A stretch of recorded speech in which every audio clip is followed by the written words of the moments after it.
tenemos el caso de Berman y tenemos el caso, por ejemplo, el año pasado de Lawson y tenemos el caso de Vries también, que, joder, los tres llegan con muy poca teórica preparación en Fórmula 1, que sabemos que si eres tercer piloto estás ahí dándole al simulador, y lo hacen muy bien. O sea, estoy viendo un patrón. ¿Por qué vienen tan bien preparados los rookies de Fórmula 2? Bueno, no es solo porque venga de Fórmula 2. Te diría que el 80% de la preparación es por el trabajo que hacen con el equipo. Primero, ya mencionabas tú, el simulador. Normalmente los equipos hoy en día tienen tantas horas de simulador que se dividen el trabajo entre muchos pilotos. No suele ser público todos los pilotos que están en plantilla, pero te puedo decir de algunos equipos que sí que lo sé, que pueden tener 6, 8 pilotos de simulador y cada uno hace tareas diferentes. Los mejores o los más de confianza hacen lo menos rutinario y lo más importante. ¿Qué suele ser lo más importante? Correlacionar datos del fin de semana. O sea, hay un tío en el simulador de Red Bull, que es el que está a la vez que en los libres, se están correlacionando cosas que se ha probado en pista, y ese suele ser el más confiable, ¿no? Por encima de este, pues está el que está en pista, o sea, el que está de tercer piloto. En este caso, Berman, pues no puede hacer esa función porque está en Fórmula 2, ¿no? Pero, por ejemplo, en Red Bull, este trabajo lo hace Jake Dennis, el campeón actual de Fórmula E con Andretti. No tiene coincidencias con Fórmula 1 y es el tío de más de confianza de Red Bull que está en el simulador a la vez que las sesiones. Berman está un paso más allá. Él ha hecho mucho simulador, también ha trabajado con Haas y además todo lo que le deja el programa de Fórmula 2 está metido en el programa de Fórmula 1 técnico. Es decir, todos los briefings previos que hacemos ingenieros y pilotos previos al fin de semana y durante el fin de semana, a él se le trata como a un piloto más, al tercer piloto se le trata como un piloto más, especialmente este fin de semana, porque lo de Carlos, yo había hablado con Carlos padre a finales de semana pasada y ya me dijo que Carlos andaba chucho, que estaban preocupados. O sea, cuando Carlos ya estaba rodando en los primeros libres, ya sabían que estaba la cosa regular. En ese momento, el punto de preparación de Berman pues se sube, ¿no? Siempre hay un estándar de preparación. En ese punto se le dice, mira, la Fórmula 2 está bien, pero es lo segundo este fin de semana. Va a ser lo segundo más importante. Te vas a focalizar en esto. Entonces, la clave más importante es sentirse un poco como en casa, en el cockpit, y eso son las horas de simulador. O sea, lo que más necesita es simulador. O sea, lo que te da esa confianza es... hay muy buena correlación, imagino, entonces, entre esa herramienta que es el simulador y lo que luego sientes cuando estás en pista. Hay muy buena, pero más que por lo que sientes, primero, automatizas la vuelta. O sea, primero te diría, sabes en qué marchas cada curva, sabes a qué velocidades llegas, porque las velocidades son muy diferentes. No recuerdo cuánto fue la pole de Fórmula 2. La Fórmula 2 me parece que estaba en una pole de 14 segundos menos que la Fórmula 1, una cosa así. 14 más, ¿no? Fórmula 1 fueron 28, exacto, algo así. Exacto, y Fórmula 2 estaba en mucho más. 14 segundos. 14 segundos es otro, 14 segundos es otro deporte. O sea, 14 segundos, si ponen ruedas de agua, no van 14 segundos más lentos. Entonces, tienen que acostumbrarse primero a otra velocidad que llegan las cosas, a puntos de referencia de frenadas, a trazadas. Todo eso, el simulador lo pueden tener bastante interiorizado. Pero lo más importante son las funcionalidades del volante. Claro. Y la interactuación con la parte técnica del coche y con los ingenieros. Hay tanto trabajo a hacer en un Fórmula 1, aparte de conducir, que o tienes la conducción un poco automatizada y las funciones un poco automatizadas, o es realmente imposible, porque mentalmente es imposible. Es muy difícil conducir a un ritmo que es 14 segundos más rápido que tu coche de carreras normal, además de tener que prestar atención a un montón de sistemas que un Fórmula 2 no tiene. Claro. Vamos a hablar, por ejemplo, del volante, porque me ha parecido curioso, Andrés. Te voy a hacer una pregunta que a lo mejor es un poco básica, pero claro, tú ves esto y esto es un ordenador de a bordo, básicamente. ¿Le dan alguna especie de manual de instrucciones al piloto? ¿Cómo sabe el piloto? Entiendo que Berman lo ha usado mucho en el simulador, pero ¿cómo sabe el piloto para qué sirve cada ruletita y cada botón de este volante? El volante es una cosa que está bastante viva durante el año. Se evoluciona. Incluso te diría que en algunos equipos, según la política, puede ser ligeramente diferente entre un piloto y otro. Puede haber que alguno quiera los campos del display un poco más a la derecha, más a la izquierda, más arriba, más abajo, de un color, de otro. aparte de la propia forma que está un poco está moldeada a mano, ¿no? La forma de los grips, que llamamos, de los agarres del volante, ¿no? Claro. Lo más importante aquí es el simulador. En el simulador, cuando entrenas a un piloto, mira, te voy a dar un dato para que veáis que sé un poco de lo que estoy hablando. En Fórmula E, las carreras se hacían en sábado y domingo, más o menos un día. Perdón, se hacían solo o en sábado o en domingo, pero más o menos en mediodía. Tenías a las 9 de la mañana o a las 8 FP1, después FP2, quali y carrera. Vale. Es decir, para 45 minutos de practice más 30 que teníamos, pasamos más o menos con los dos pilotos, dependiendo de los equipos, entre 4 y 7 días enteros en el simulador. Entre 4 y 7 para preparar cada carrera específica, ¿eh? Aparte de todo lo que se prepara previo o con otro piloto de simulador que está desarrollando el simulador. O sea, cuando llega el piloto de carreras, en Fórmula E desarrollamos, hacemos trabajo de la carrera específica del fin de semana. Si hay cualquier cambio en el volante, es lo primero que entrenamos. Lo primero que hacemos en el programa del simulador, cuando hacemos lo que llamamos un run plan, es runs de familiarización con el circuito y con todo lo nuevo que tenga el coche. Y en FE también había desarrollo entre carreras, como pasa en Fórmula 1, que es mucho más lento, pero el desarrollo, o sea, el que el piloto aprendiera el desarrollo de lo que se había hecho, requería unos runs de familiarización. Es lo primero que ponemos, familiarization run, lo primero que ponemos. Y de hecho tenemos runs en el que solamente estamos a la radio en el simulador y le pedimos hacer cosas para que se familiarice. Oye, ponme default 34, el diff 4, box, y el tío pues pulsa el botón de acknowledge, de que me has llamado a box y te he dicho que... O sea, solamente de funciones para que eso lo automatice. No sé, te pongo un ejemplo muy tonto, mucho más fácil, pero tú en tu coche, si vas conduciendo y tienes calor, seguro que coges la mano derecha y eres capaz de ponerle un poco más frío, ¿verdad? Sí. Ahora coge un coche de alquiler cuando vas de viaje. ¿Cuánto rato apartas la mano de la ventana? O sea, perdón, la vista, y tienes que quitar la vista también. La vista, exacto. Botón, sí. Bueno, que vas por la autovía a 120 tranquilamente y todavía pisas la línea y estás cambiando la temperatura. O sea, imaginaros en Jeddah a 250 entre paredes si esto no está automatizado, y ahí hay menos climatizador, en ese volante hay de todo. Pero hay muchas cosas. Exacto, estamos viendo los botones. Pero ahí, por ejemplo, claro, o sea, Berman ha hecho trabajo de simulador en Ferrari y por eso lo tiene que tener familiarizado. Pero imagínate que saltara sin experiencia previa de simulador. Tendrán un libro, imagino, tendrán un libro de instrucciones de toma. Sí. Esto es lo que funciona cada cosa. Sí, tenemos hay un documento que hacemos en los equipos que se llama Driver's Manual, que es diferente que el manual, por ejemplo, para ingenieros. En ese manual, que además en el briefing previo que se suele hacer, por ejemplo, depende del campeonato, pero suele ser los jueves o el viernes con los pilotos, tenemos un briefing de ingenieros en los que cada departamento con ingeniería de pista y los pilotos ponen en común novedades y cosas específicas del fin de semana. En ese briefing, si hay alguna novedad en el volante o en el coche, cualquier cosa nueva, pues oye, mira, estamos sacando este fin de semana el Driver's Manual versión 3, que tiene este cambio.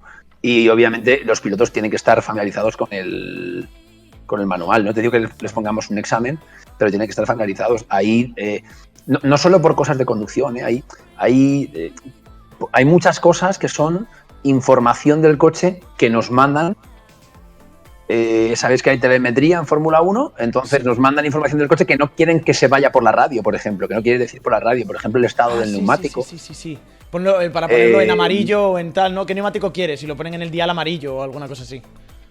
No solo el que quieres, sino cómo está el que tienes. Claro. Tienen, por ejemplo, no lo usan todos los...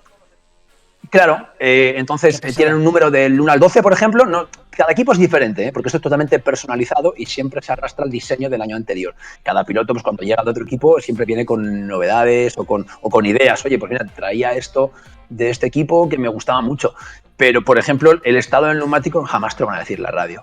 Jamás te van a decir el neumático está muerto, sino que hay una cierta escala, imaginaos del 1 al 10, y cuando la rueda está muy bien está un 1, cuando está muerta es un 12. Vale. Esto es un input para los ingenieros en el muro que tiene que ir el piloto dándole a lo largo de lo que dura un set en carrera. Eso, por ejemplo, ¿cómo de mal es un 6? Pues eso lo tiene que aprender el simulador, Berman, porque el 6 es para cuando vas medio segundo más lento de lo que podrías ir por el neumático o para cuando vas 0,8 más lento, ¿no? Esa es solo una función, pero ahí hay cientos de funciones. sin ir más lejos, hay una cosa que llamamos, por ejemplo, defaults o cutoff, que es cuando los ingenieros de sistemas en el box, en el garaje, ven un sensor que está haciendo algo raro, en ocasiones se puede saltar ese sensor o incluso hacer funcionar un sensor de recambio, de backup, y el piloto ni siquiera sabe lo que está pasando. Tú estás viendo que hay un sensor de detonación de un cilindro, que hay mucha detonación, tu conclusión por otros datos de motor es que no hay detonación en ningún sensor, en ningún cilindro, y dices, oye, el sensor de detonación 4 lo vamos a cortar para que no mande una alarma al motor y el motor vaya más lento porque está mal, ¿no? Entonces al piloto le dices, cutoff 44. El piloto llega a una ruleta donde están los cutoffs. En Ferrari, por ejemplo, tiene arriba a la derecha esto que pone 10 y 1, que no se ve un poquito borroso aquí, pero es para llegar, por ejemplo, si tiene que poner 44, pues pulsaría 4 veces el 10 y 4 veces el 1. Entonces ha puesto 44. Y de esa manera el sensor 44 lo ha cortado y lo ha ignorado. Procedimientos de estos hay 1.000.000. La única forma de hacer eso a 250 entre las paredes de Jeddah, en este caso, es tenerlo súper automatizado en el simulador. A ver, eso por parte, obviamente, de todo el trabajo de simulador y todo el trabajo del piloto de saber conocer la herramienta que tiene de cara a la carrera. Pero también hay un trabajo previo del equipo de preparación del coche para el piloto, porque nos ponemos en la situación de Ferrari este fin de semana. Carlos es baja para el viernes por la mañana y tienen que subir en un lapso de X horas a un piloto completamente nuevo a ese coche. ¿Cuáles son los procesos? ¿Qué es lo que se hace? O sea, tendrás que ponerle un asiento nuevo, tienes que ponerle pedales nuevos, tienes que adaptar el coche a un piloto diferente. ¿Cuál es el plan de trabajo del equipo? Mira, el cockpit, las medidas del cockpit son exactamente iguales en el simulador. Exactamente. Entonces, cada piloto, hoy en día, como se hace el asiento, sigue siendo un poco artesano, pero está un poco más, hay un poco más de tecnología. Cuando hacen el asiento, que sabéis que se sienta en un asiento base, se le pone una espuma expansible. Cuando la espuma expansible coge exactamente la forma del piloto, ahí ha sacado un molde. Y con ese molde, en lugar de hacer un asiento sobre ese molde, que lo que se hace es, se escanea en 3D. Y con un programa de CAD lo puedes hacer con mecanizado, con una máquina de mecanizado, como se puede hacer un molde para el alerón o para cualquier pieza, ¿no? Para cualquier pieza de composite. Entonces, ese asiento tiene exactamente su forma, luego se han probado en el simulador. Luego hay ajustes, porque siempre se sienta, un poquito de lima por allá, un poquito de cúter por acá, se forra en el material adecuado, que está regulado por FIA. La distancia de pedales está todo en una hoja que normalmente es la hoja de medidas de cockpit, en la que tienes exactamente la posición del volante. Cada equipo es diferente, pero normalmente en el volante tienes una referencia de altura al suelo del cockpit, una referencia de profundidad a la parte más delantera del cockpit, y con la pedalera igual. La pedalera suele ser ajustable en profundidad, en altura, derecha e izquierda, y también en inclinación de los pedales, si quieres tener el freno un poco más recto o un poco más hacia abajo. Si, por ejemplo, los pilotos usan bombas de freno de diferente diámetro, que es habitual, que un piloto quiera una bomba un poco más pequeña, un poco más grande, para que el tacto del freno sea exactamente como le gusta, ¿no? Cuando la bomba de freno es más grande, el pedal está un poquito más duro. La bomba de freno tiene más diámetro, entonces, con menos desplazamiento, desplaza más líquido, lo que quiere decir que para hacer la misma presión, el pedal queda con menos recorrido, ¿no? Todo eso puede ser dependiente de cada piloto. Bombas de freno, pedales, volante, el asiento y la posición del asiento. Hay pilotos que les gusta ir un poquito más bajo, un poquito más alto, respetando la legalidad FIA, que siempre hay unos planos que tienes que respetar de altura al halo, de altura al arco, al roll hoop, al arco de seguridad. Eso lo tienen en un papel, se tiene una hoja de Excel. Entonces, directamente, si va Berman al cockpit, es tan fácil como coger ese papel y el Chief Mechanic dice el cockpit para Berman. Y en esa parte, sí. ¿Qué más se usa? Pues obviamente tienen sus cascos de recambio, los auriculares interiores con los que se oyen en Fórmula 1. Hay muchísimas instrucciones por lo que llamamos los bips o los tonos, no solo del gear shift, ¿no? Por ejemplo, cuando hay que subir una marcha, vosotros veis las luces en el volante, pero tienen un pip en los auriculares. En la detección del DRS hay un bip en los auriculares. Cuando estás a menos de un segundo del coche delante hay otro bip diferente, siempre jugando con frecuencias para que el piloto automatice estos bips y esos diferentes tonos, y acaba siendo como el perro de Pavlov. O sea, claro, si tú te cambian el tono del... No, de verdad, mira, te cuento una anécdota, Jorge. en Fórmula E, para hacer las vueltas de carrera, teníamos que ahorrar energía. Hacíamos lo que llamamos lift and coast y además hacíamos regen. Es decir, el piloto, antes de frenar, como hace en Fórmula 1, tenía que primero levantar el pie del gas, luego frenar con la palanca de regeneración, que solamente frenaba atrás, ahora los coches regeneran de las 4 ruedas, y después frenar con los pies. Con el pie. Una fase complicada, con lo cual el piloto, antes de llegar a cada curva, habíamos mapeado todo el circuito para hacer un objetivo de consumo en concreto de energía por vuelta, y el piloto, antes de cada curva, oía pip, bop, o sea, un bip grave, o sea, un bip agudo y un bip grave. Okay. Cuando por lo que sea ese mapa nos habíamos equivocado, habíamos hecho alguna cagada, el piloto le decíamos, ¿estás sobreconsumiendo o subconsumiendo? Y en la curva 7 ignora el bip y el bop. Vale. Lo llamamos bip y bop, porque curiosamente sí, por el era imposible. No podían. Estaban tan entrenados a con el bip, se levanta el pie, con el bop, se va el regen paddle, que no podían ignorarlo. Con lo cual, todo eso son horas y horas y horas en el simulador. Claro. Todo eso, pues lo tienen que ajustar los auriculares a la medida también de Berman, que son auriculares hechos con un molde de silicona para que se encajen exactamente en tus oídos, la bebida que quieran tener, si toman agua, isotónico, todo eso está anotado, digamos. Y lo primero que se prepara, lógicamente, es el cockpit, y lo siguiente sería intensificar el programa porque él está corriendo en Fórmula 2. La gran diferencia con un piloto de reserva normal es que en este caso está en Fórmula 2 y está otra cosa en el fin de semana, con lo cual hay que cogerle y decir, estamos en este punto, el programa del FP3, que es donde se pudo subir, es este programa que tienes que cumplir, que seguro que cambió respecto al que tenía Carlos, lo que se le dio sobre todo era más tiempo de pista, y actualizar un poco el programa con él, y estos serían los primeros pasos, cockpit y actualizar el programa del FP3. Claro, imagino que también eso, él tiene que hacer esa adaptación de quitarse ciertos vicios de referencias de frenada, de referencias de giro del coche de Fórmula 2 al de Fórmula 1. La pregunta que yo tengo también, Andrés, es, ok, se sube un tío como Berman al coche por primera vez del Libres 3. Ahí ya ha habido un trabajo de setup desde el Libres 1 a Libres 2, que en este caso Carlos, que era el piloto de ese coche, ha ido haciendo. ¿Qué hacen los ingenieros cuando se sube Berman? ¿Le ponen un setup base o siguen con el trabajo de Carlos y dicen, a ver hasta dónde llega?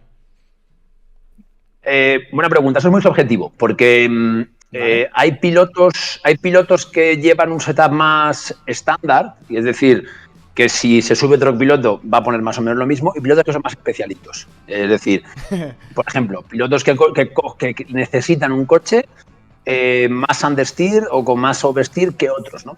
Entonces, vamos a poner el caso de que Carlos le guste conducir con mucho understeer, ¿no? Sí. Y a lo mejor con ese coche saben que Charles no lo podría llevar porque sería lento. Y si Charles es un piloto con un setup un poco más estándar, irían seguro a lo más estándar, a lo más sencillo. Que no tiene por qué ser la base, porque seguro que durante el fin de semana se han dado pequeños pasos y los van a arrastrar al coche, al FP3.